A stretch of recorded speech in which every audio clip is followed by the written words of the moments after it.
and welcome to another episode of Hop Takes here on Milwaukee Beer Review. As always, I'm Josh. And I'm Ross. And this upcoming Saturday, yes, we are dating ourselves in this video. There is a special beer-related festival that is showing up here in Milwaukee. I believe it's the 10th anniversary, actually, of Milwaukee Brewfest. Sounds right. Yes, Possibly. it is. It is the 10th anniversary of Milwaukee Brewfest. It is happening on the lakefront here in Milwaukee, and we're going to drink a couple of beers tonight from breweries that will be at Brewfest this year if you intend to go. But in addition to that, if you're looking for some Milwaukee beer review fandom this weekend while you're there, some of us will be there. Ross, you want to tell us a little bit about what you're going to be doing down at Brewfest? Yeah, so last couple of years, we've had the privilege of actually being able to pour and volunteer at Milwaukee Brewfest. It's been fun. We kind of did it through Wisconsin distributors. Poured for a couple random breweries, Coronado and Brooklyn. Very fun to pretend like we work for the brewery since everyone kept asking. We just said, yep, we work for them. But this year, what's really cool is we're actually going to partner up with our friends over at Nosey Neighbor, and we're going to be pouring with them all day. So it's really fun. They always bring a pretty big crew to kind of help them pour and hang out and everything and meet the people. And Molly and I will be there. And Nosey Neighbor always, they're actually one of the featured breweries this year, which is really cool that of all these big breweries from across the Midwest within Milwaukee, that Nosey Neighbor was listed as one of the 3 featured breweries for kind of being the fun party spot and everything. They always bring, I think he's going to have 7 or 8 different beers on tap, and it's going to be a wide variety of things. I'm really excited for what they're going to be pouring. I'm really excited to be able to talk them up with other people. But also check out other breweries that are there. Like I said, you have a ton of Wisconsin breweries. You can have breweries from Illinois, Indiana, across the state. You're also going to have cider, kombucha, meads.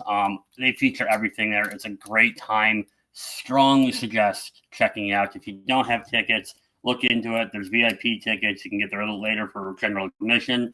Both are great. Both are fun. And you get to sample a ton of great beer throughout the day.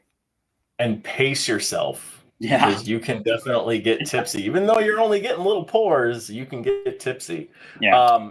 And I will second Ross's notion on Nosey and what they bring to the table every single year at Brewfest. They do a great job. They bring a unique variety of beers. A lot of these breweries bring good stuff, but it's a lot of their staples and pretty, standard brews that you can find, which is good for them. But Nosey brings something a little different every year, which has been popular and for good reason, because they make really darn good beer. So super cool stuff. Yeah. Yeah, and that's actually how we met them originally. It was the very first Brewfest we went to a few years ago. Kind of ran into them, struck up a conversation, and tried their beer, and the rest is history. I mean, so it's been good stuff ever since. And we do not say they have good beer because we now know them. Like, they legitimately have good beer, so go check it out. Speaking of good beer, we're going to tap into a couple right now. Should I kick this thing off? Yeah, go ahead. All right. Well, as some of you know, I live in the Menominee Falls area, born and raised. Not really, but, Molly likes to think so. I am going to try a beer from a little brewery called Third Space. They just opened their Innovation Brew House here in Menominee Falls. This is a beer called Out of This World. It is a hazy double IPA. Please tell me you're doing a Third Space beer too. We didn't even know what beers the other person was doing, and we're just going to double it up on Third Space I changed my mind 5 times before I finally settled on what I picked, thinking, there's no way he's picking a Third Space beer. I almost didn't. But I'm drinking Out of This World. It is a hazy double IPA from them. Comes in at 8.5%, 25 IBUs. So lighter on the IBU bitterness unit scale. I'll crack this thing open. It is a hazy. It should pour hazy. Let's see what we got going here. Oh, yeah. It's like a light kind of golden color. It's definitely got some haze to it. It's not like bright yellow, but hazy yellow color to that beer. Got a good look at it there. Very, very carbonated. Some nice white carbonation bubbles in my Amagang glass for some reason. To the nose we go. Oh, yeah. I really like that glass. It's got a very nice floral, like malty sweet character on the nose. Almost a little citrus characters coming out of it.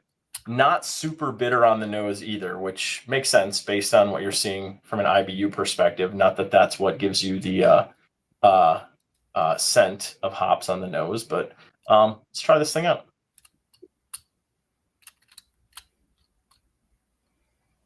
Oh yeah.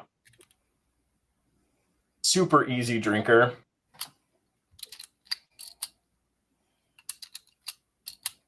It's got like a little bit of hop bitterness up front, but it's very, very tame. It's much creamier. It's got like a creamy citrus feel to it that kind of overtakes the hops really, really quickly off the front end. And out the back, it just kind of cleans up really, really nice, kind of citrusy, light hop characteristics, a little bit of carbonation, and flavorful. Just a flavorful, easy drinking 8.5% double IPA. Really, really good stuff here from Third Space. I've had this before. It is out of this world. And I really enjoy this one. It's a good pickup from Third Space. A nice summer drinker here too. Yeah, I've had that one. That's a tasty IPA. They do their IPAs well there. I like the variety they do of them. It's not all West Coast or all hazies. They do a big variety, which I like.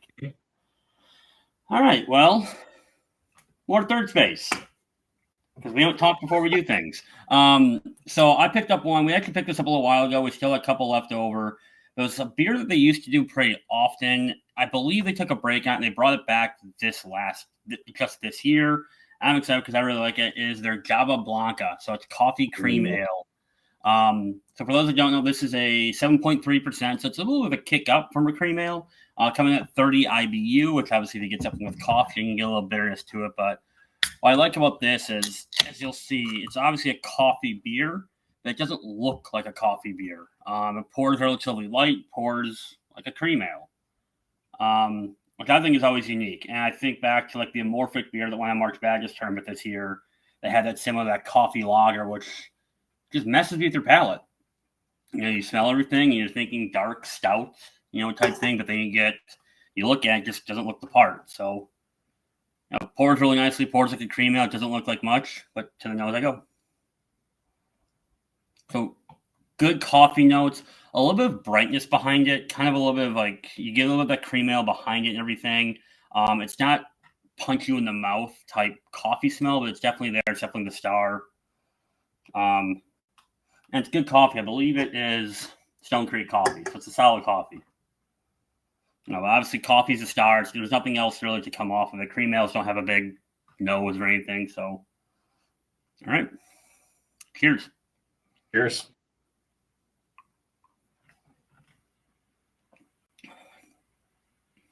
So super smooth for being a coffee, very smooth, just enough bitterness to kind of give you that black coffee note, but nothing overpowering. And being a cream ale, I think it does a good job to balance that out.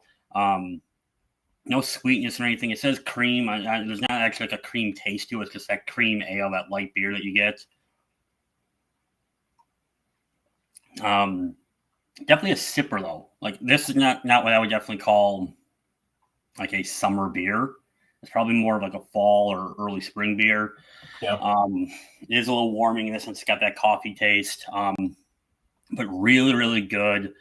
Very tasty. Just a very unique beer. It like I said, it really just it plays with your palate. It plays with what you think of when you smell and plays with what you think of when you see it. And it kind of messes with that nice good coffee flavor and everything. Very tasty. I'm glad they brought it back this year. I hope to see it more often. I don't know if it's still at the brewery. We picked this up a little while ago, but this is a really good addition to the repertoire. What's the ABV on that again? 7.3. Okay, that's decent for a cream ale. Yeah, it's nothing to sneeze at. Especially for a cream ale, those tend to be more sessionable. So for that 7.3, that's a pretty big kick.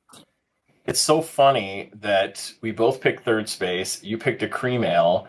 And my other alternative, the other one that I was almost going to go with, was the strawberry cream ale from Three Sheeps. So either way. Yeah. I can't believe as soon as you said Menominee Falls, I'm like, damn it, he did it. We probably should have talked about what we were doing, but hey, you guys all get to enjoy our chaos right along with us here on the channel. So like we said, check out Nosey Neighbor, check out Milwaukee Brewfest this weekend. I will unfortunately not be there. I have other plans this weekend, so I will be missing it for the first time in a while. But definitely head down there. If you're in the Milwaukee area, enjoy it. It's always a good time. And it's supposed to be pretty darn good weather this weekend. Yeah, it's looking good. So I'm excited. Awesome stuff. Well, check that out. Then check us out on the rest of our social media channels. We are on TikTok. We are on Instagram. We are on Facebook. We are on Untappd. We are also here on YouTube, as you can see. So like, comment, and subscribe, and we will see all of you in the next episode. Thanks, everyone. Bye-bye.